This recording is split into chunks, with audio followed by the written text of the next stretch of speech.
Айнұр қаланың қызы. Жасынан ақылды ерке болғанымен шаруаға епсіз болып өсті. Көзінің қарашығындай болған жалғыз қызын анасы көп жұмсамай аялап мәпелеп өсірді. Алайда ақылдана қызының жан дүниесінің жұтаң болмауын бірінші орынға қойып, оны жастайынан кітап оқуға баулады.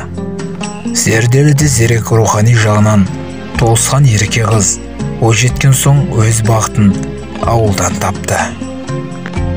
Ойдым жолдары бар, ұялы байланыс ұстамайтын, дұрыс ауыз суы да жоқ қияндағы ауылға Айнұр сүйген жігітімен қол ұстасып кете барды. Содан бері міне 5 жыл уақыт өтті.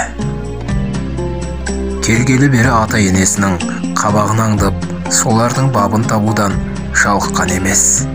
Қолынан көп нәрсе келмейтін. Ол алғашында бүлдіріп, күйдіріп, жандырып жүріп, бәрін үйреніп алды. Сиыр сау алмай көзін көгертті. Ошаққа нан жауам деп қолын күйдірді.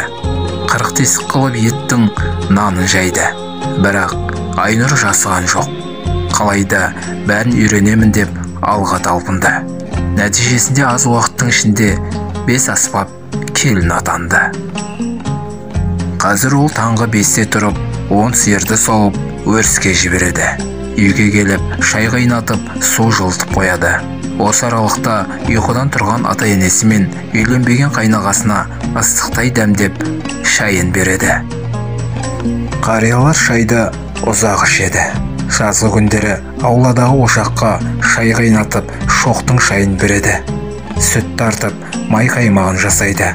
Қысы жазы сиыр саулатындықтан ол үйден құрт ірімшік үзілмейді.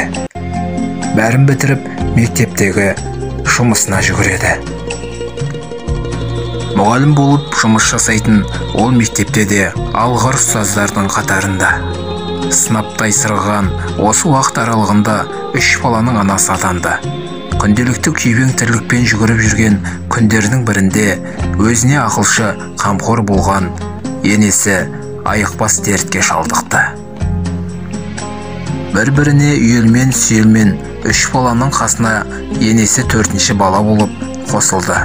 Бірақ Айнұр бұл жолы да шыдамдылық пен табандылықтың шынайы үлгісін көрсетті. Анасы ауырып қалды дегенде естіп, қала маңында тұратын үлкен қызы жылап еңіреп жетті.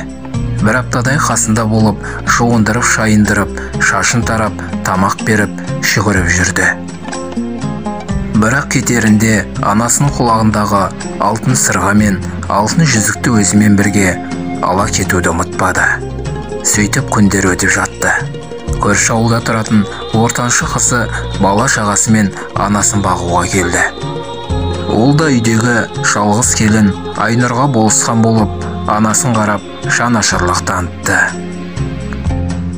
10 күндей жатқан соң ортаншы қызы да кетерінде анасының қобдишасын ақтарып, алтын күміс әшекейлерінің біразын өзімен алып кетті.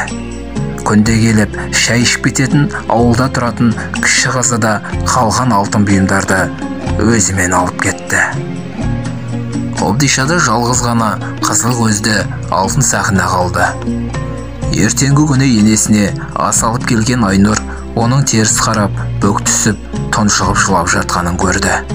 Көз жасын тия алмаған кейуана 3 қызым бар деп мақтанушы едім. Бірақ үшеуінің де сенің қолыңа су құя алмайтынын көріп қарным ашып тұр. Қыздарымның өресі осыншалық тар бола ма? Мені ас үстіме түсіп, шын көңілмен баққан сен ғанасың.